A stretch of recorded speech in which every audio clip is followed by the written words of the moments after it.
My name is Tom Duck. I'm a professor in the Department of Physics and Atmospheric Science at Dalhousie University, but I hope you won't hold that against me. Although I'm an atmospheric scientist by trade, cutbacks to scientific research have given me a lot of time over the last few years to consider the importance of evidence, or lack thereof, in government policy making and decision making. So to illustrate the problem, I want to show you an example to begin with. We're going to look at a science example to show how science shaped policy some 40 years ago, at a time when the science-policy relationship was not so dysfunctional. So I think there are two different screens here that we have. And I'll pop up my example. And it's an example involving Canada's famous experimental lakes area, which Bruce has just spoken about. It's a collection of 58 small lakes set aside for research in northern Ontario. So back in the 1960s, we were having this terrible, terrible problem with algae in our lakes. Some lakes were so choked with the stuff that all of the species of fish were dying. Some commentators, in fact, declared Lake Erie dead. So what was the cause of the algae problem? Well, it turns out through a lot of research, we realized that it was all the nutrients that we were putting in the water. And they were coming from a number of different sources. They were coming from our sewage, but they were also coming from detergents as well. But deciding what to do about the problem was no easy task. I mean, it turns out that taking out all the nutrients was just economically not possible. It would have been way, way too expensive. So scientists were asked a question: could controlling one of the nutrients make a difference? And this is the problem that they solved at the experimental lakes area. It turns out that the answer was yes, we could control one of the nutrients and make a big difference in this problem. And the evidence here is right in front of you on the screens. And it's perhaps the most famous photograph in all of limnology. What the experimental lakes area scientists did was this. They took a lake that was kind of shaped like an hourglass. It was pinched in the middle. And they put a curtain across that lake. Okay, so the curtain divided it in two so that nothing on one side would communicate with anything on the other side. And what they did is they dumped nutrients into both sides of the lake, but in one side they just added phosphorus. Okay, it's still all the rest of the nutrients, but phosphorus on one side of the lake and no phosphorus in the other side of the lake. And the result is exactly what you see on the screen. The side of the lake that had the phosphorus put in turned green. You had this great big algae bloom, whereas on the other side, which still received nutrients but not phosphorus, nothing happened. And this had a massive, massive impact on policy, as you can imagine. I mean, the results practically speak for themselves. The side with phosphorus developed algae, while the other did not. So this was a very, very important result. Again, some 40 years ago. I think 1973 was when they took this photograph. And this result from the experimental lakes area helped decision makers imagine a different world. It helped them imagine a world in which we had some regulations on phosphorus that would return our lakes to health. So these regulations, in fact, were very quickly implemented. They were in by the end of 1973, I believe. I mean, it was amazingly quick. What happened is we removed phosphates from soaps, and gradually, although it took some time, our sewage treatment plants were upgraded. And many lakes, including Lake Erie, were covered. So it's an amazing success story. It's an amazing success story in environmental science and policymaking, evidence-informed policymaking. But it wasn't easy. There was intense opposition from industry groups. Detergent groups in particular were not in favor of this at all. They argued that it couldn't be done. Okay, and in fact, they denied that anything could be done, and that's very important, I think, to actually use that word. Fortunately, as David Schindler, the former director of the experimental lakes area, said, and this is the quote that's up on the screen, "A single picture of the lake had more impact on policymakers than hours of testimony by industry's propaganda campaign." So this shows that science, evidence collecting, can have a very, very significant impact on policymaking. So what happened next, of course, the detergent companies reformulated their detergents, the sewage treatment plants were upgraded, and everyone got on with their lives. The rest is history. Lake Erie returned to health and developed a $10 billion per year tourism industry. It's a lot of money. $10 billion per year based on environmental recovery. So it's a great story, I think, in terms of environmental science and evidence-formed decision-making. I think there are a number of different lessons that we can take from this. So 3 different key lessons. The first lesson that we can take from this, because this story has actually been repeated in a number of different ways. It was repeated when the ozone depletion was a problem, for example. It's very, very similar. But one of the first lessons we can take from this is that evidence is observation. If we stop observing the world around us, we cannot claim to have evidence-based decision-making. It can't be done. Science is therefore a crucial requirement for good governance. The University of Ottawa Professor Scott Findlay, he was one of the visionaries behind the Death of Evidence March on Parliament Hill a few years ago. Remember all the lab-coated scientists marching on Parliament Hill? He put it like this: to repudiate evidence-informed decision-making is to govern in the dark.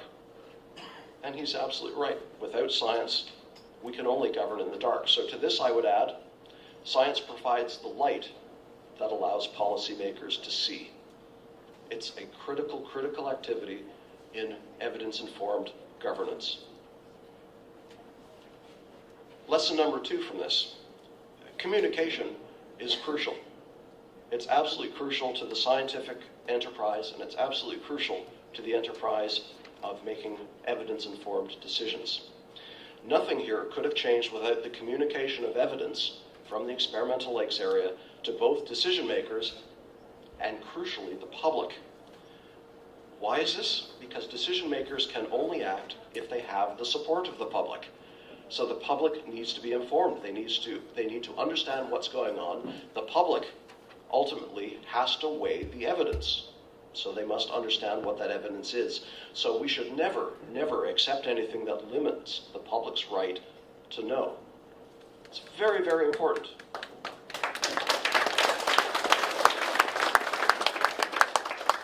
So scientists, as we all appreciate, must be able to speak freely about scientific issues.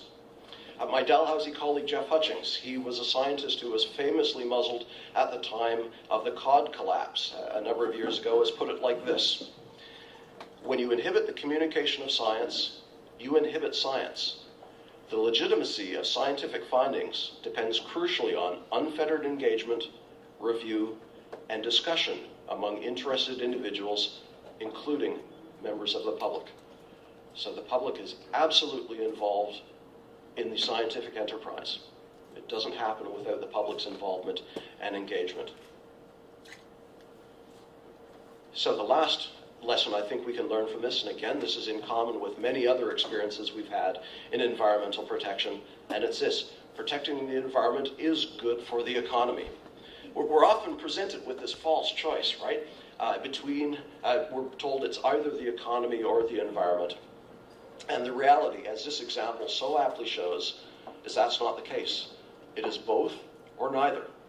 You can't have an economy without a sustainable environment, and policies claiming to be evidence-based will therefore consider both, and we should accept no less.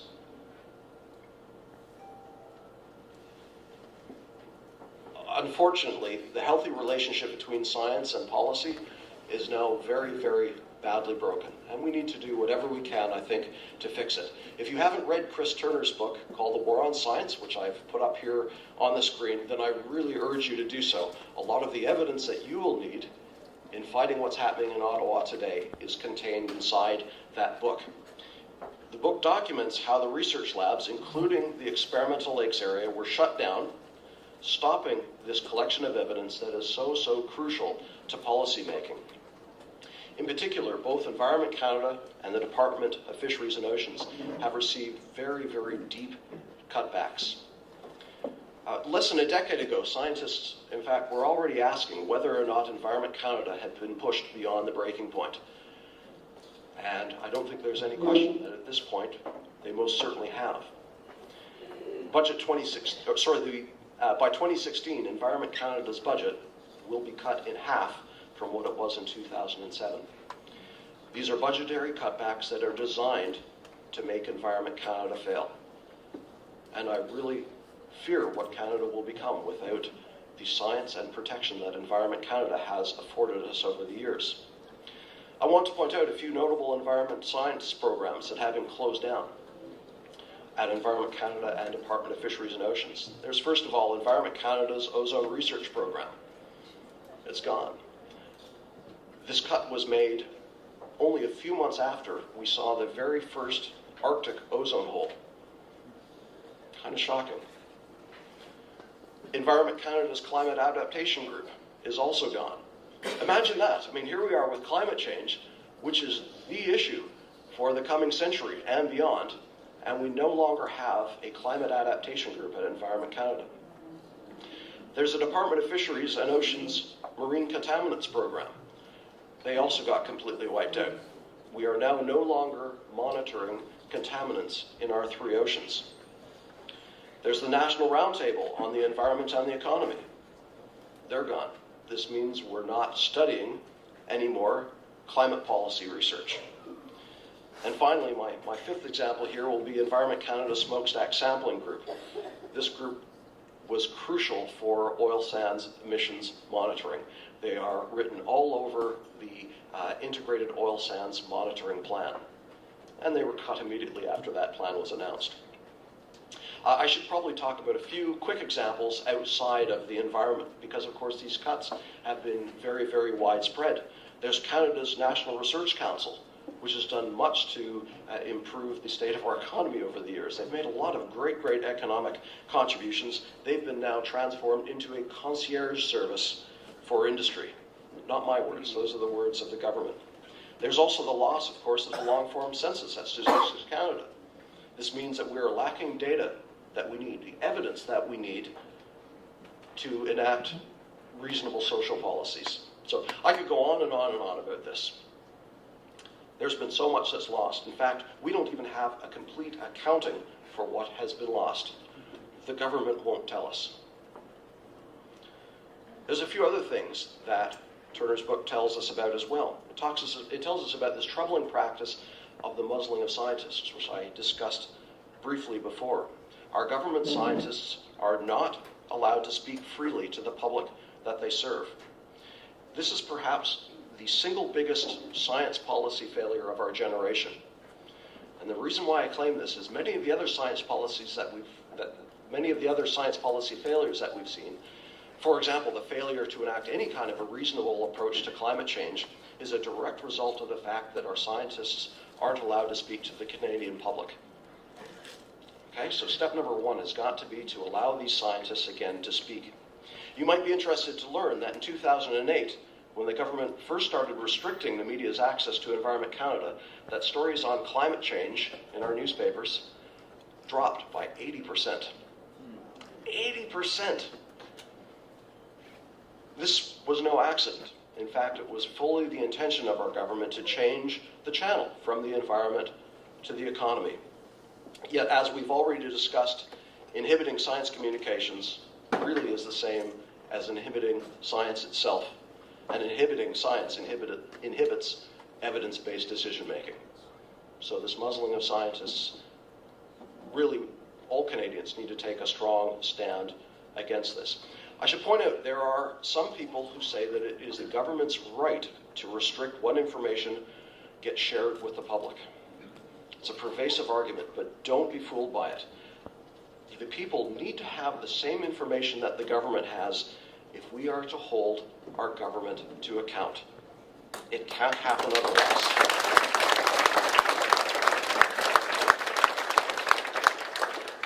So the very success of our democracy depends upon this. 3 minutes, perfect. So I'm going to finish up here with a quote and a challenge. So here's my quote, and it's up on the screen. This is a good one. The quote is, "It's a tragedy when people start to go off on their own theories and not listen to the scientific evidence." Can anyone here guess who said that? Stephen Harper on vaccinating children. There's some irony in this, but of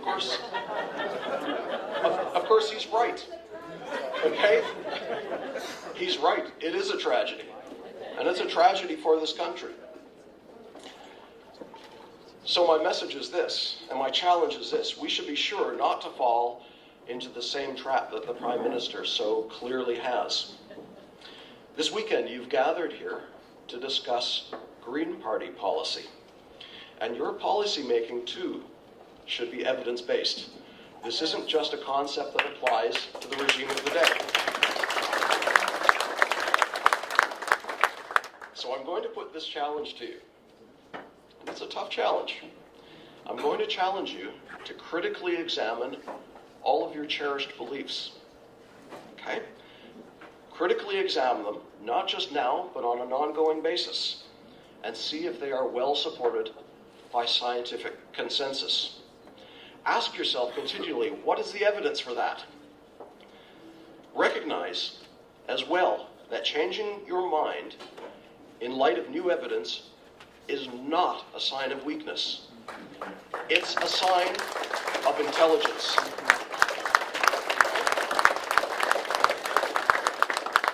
So let's also recognize that it is only through the critical assessment of evidence that evidence-based counterattacks can be neutralized. The truth will ultimately prevail. Thank you so much.